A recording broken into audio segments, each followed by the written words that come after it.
طلع البدر علينا من ثنيات الوداع وجب الشكر علينا ما دعا لله داع طلع البدر علينا من ثنيات الوداع وجب الشكر علينا دعا لله داع طلع البدر علينا من ثنيات الوداع وجب الشكر علينا ما دعا لله داع طلع البدر علينا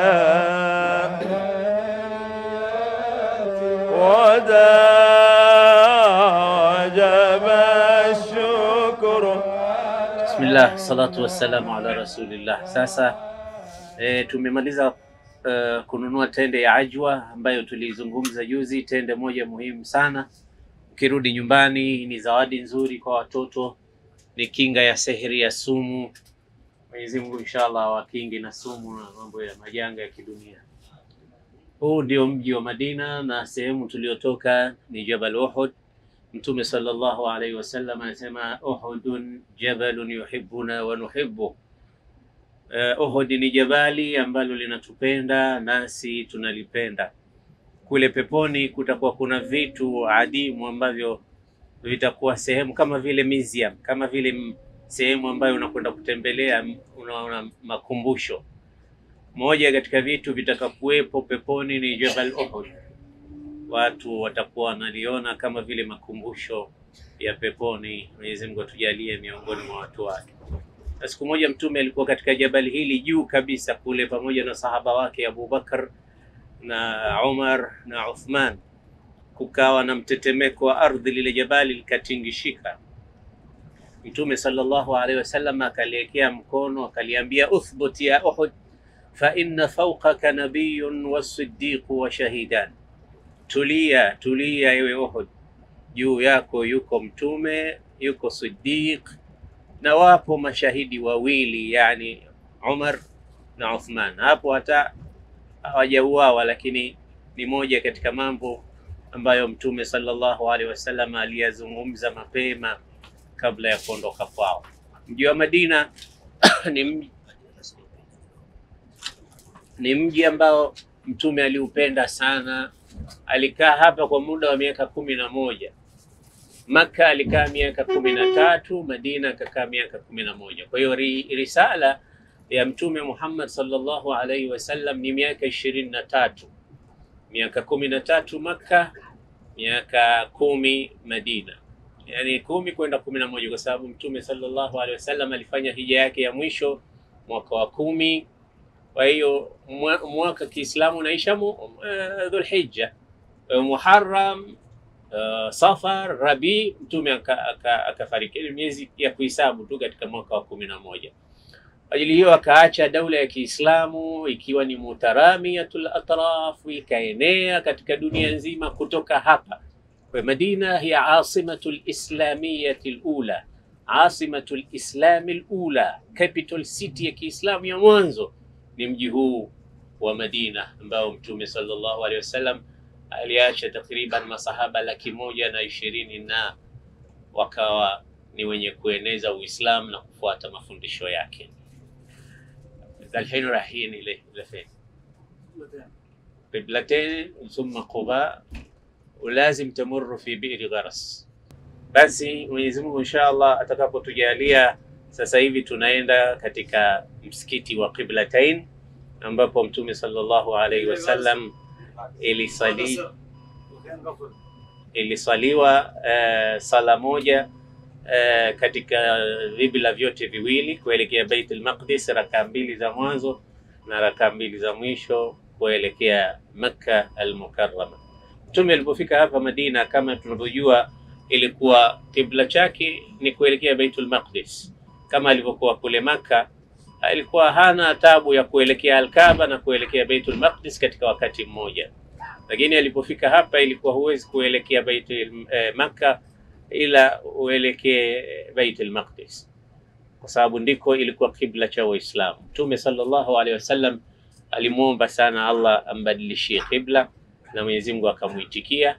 Ndio ikaja katika Qur'an, qad nara taqalluba wajhika fi samaa falanuwalliyannaka qiblatan tardaha fawalli wajhaka shatr almasjid alharam. Kwa hiyo historia inasema alipokuwa katika sehemu hii, ilikuwa kuna mmoja katika wake zake yuko katika nyumbani kwao katika sehemu ya msikiti wa Qiblatain, na ilipofika wakati wa sala ikasaliwa sala, ilikuwa dhuhuri, wengine wanasema ilikuwa alasiri, raka mbili za mwanzo kuelekea Baitul Maqdis, na hapo hapo ikashuka amri ya kubadilisha qibla, na kaza mwisho ikawa ni kuelekea Makkah al-Mukarrama. Ndio maana msikiti huo ukaitwa Masjidu al-Qiblatain, msikiti wa vigula viwili, yani qibla cha kwanza Baitul Maqdis na qibla cha pili Makkah al-Mukarrama. Mwenyezi Mungu ametujalia leo tumekuja kuona. Waarabu wanasema laisa al-khabar kal-iyan, kusikia sio kama kuona.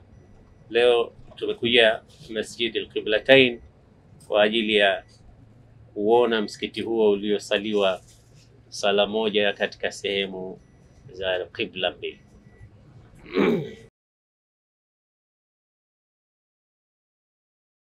Kulia kwetu kuna msikiti unaitwa Masjidul Jumua.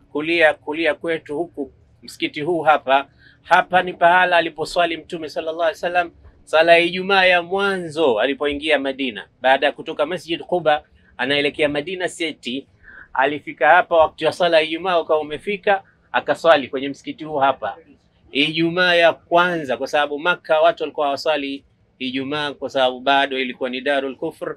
Alipoingia Madina akasali Ijumaa ya mwanzo kabisa kuswaliwa ni hapa, na huu msikiti unaitwa Masjidul Jumua.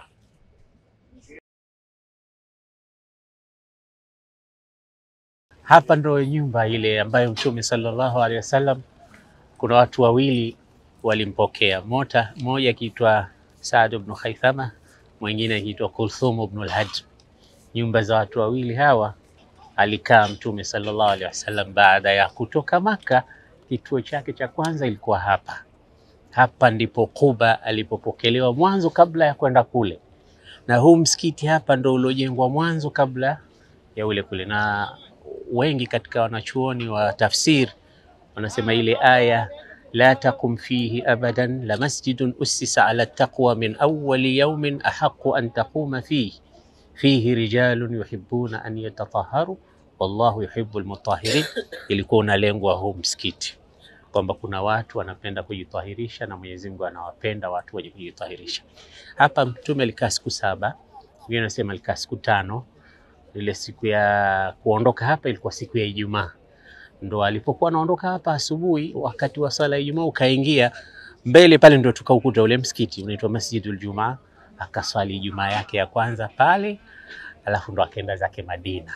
Kwa hiyo kupokelewa kote ilikuwa hapa. Watu kila siku hapa walikuwa wakitoka asubuhi wanaangalia njia kutoka Maka ni huko, wanatoka wanaangalia kama watamuona Mtume wao. Siku hiyo wakaona mtu amevaa nguo nyeupe wawili.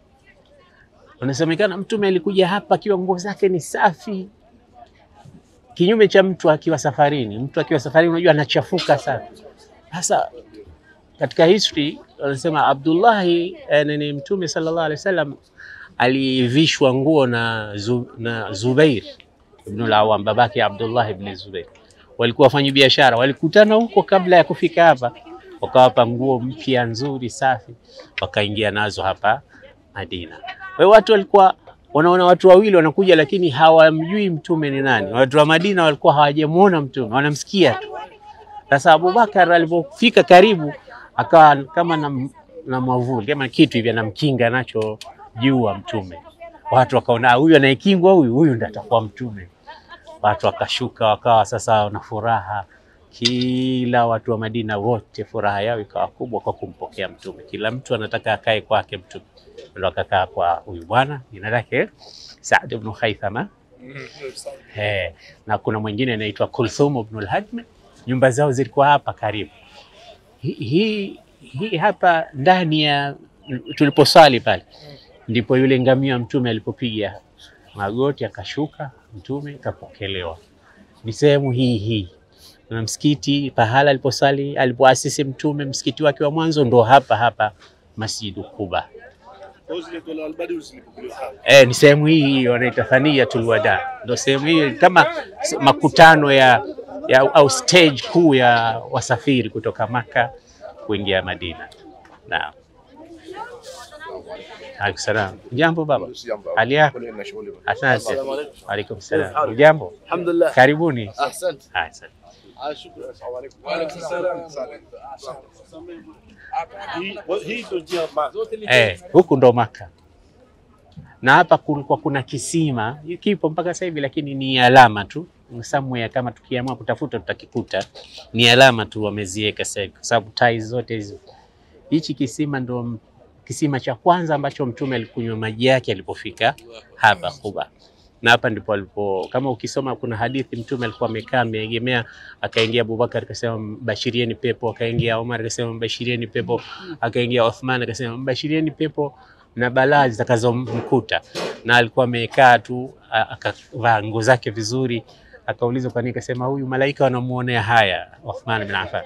Ilikuwa kwenye kisima hicho ambacho alikaa katika sehemu.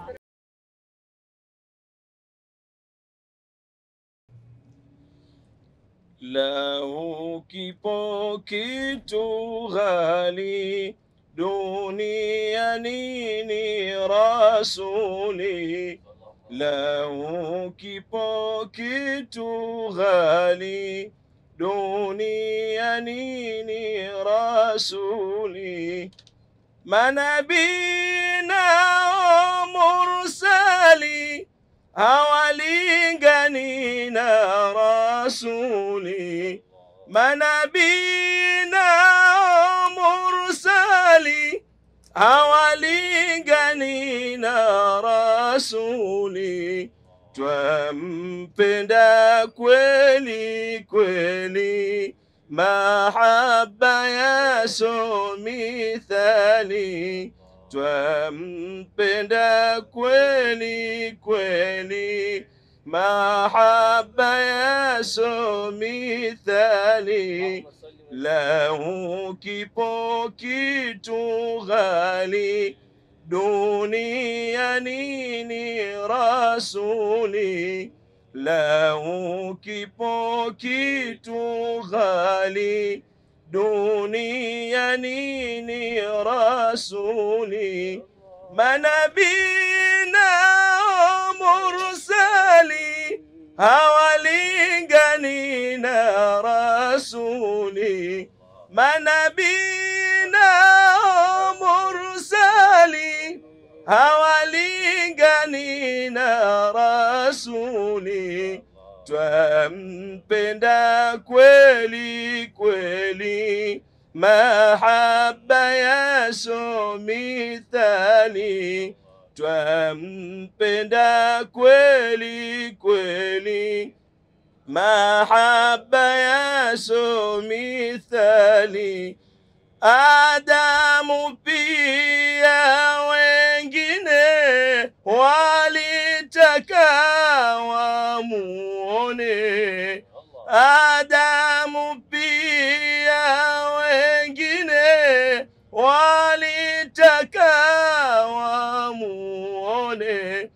Vipi mimi nisinene utukufu muone? Vipi mimi nisinene utukufu muone? Katu hakuna mwengine zama zote na karine. Katu hakuna mwengine zama zote na karine, lau kipo kitu ghali duniani ni rasuli, lau kipo kitu ghali duniani ni rasuli. Manabii nao mursali hawalingani na rasuli, manabii nao mursali hawalingani na rasuli. Twampenda kweli kweli, mahaba yaso mithali, twampenda kweli kweli, mahaba yaso mithali. Muhammadi Muhammadi, hakuna alomzidi. Muhammadi Muhammadi, hakuna alomzidi. Twamfanyia miladi kwa fasaha maulidi, twamfanyia miladi kwa fasaha maulidi. Mahaba yaso mithali, twampenda kweli kweli, twampenda kweli kweli, mahaba yaso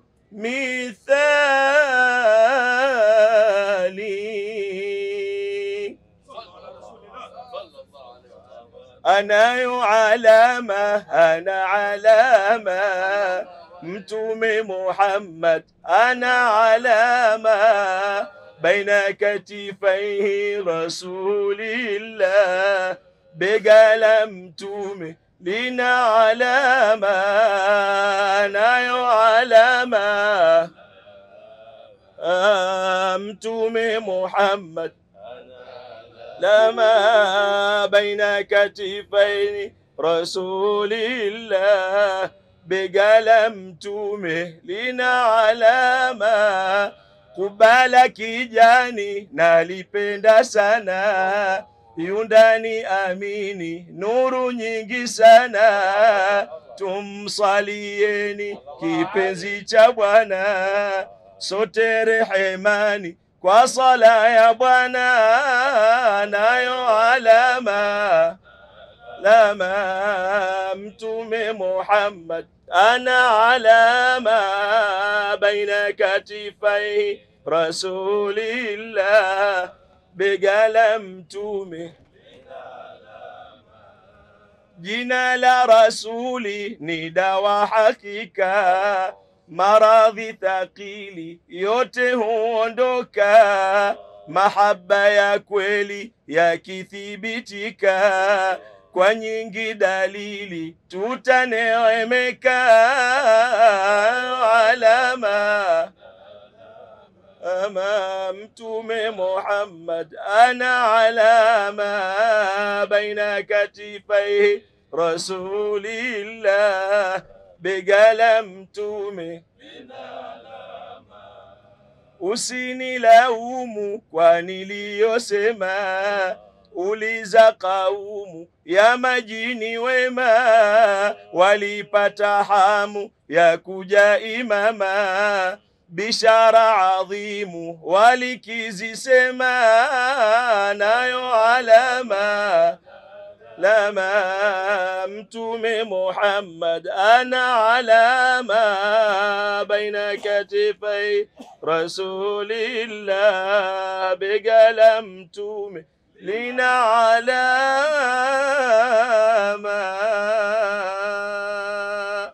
Allahumma salli wa sallim wa barik alayhi.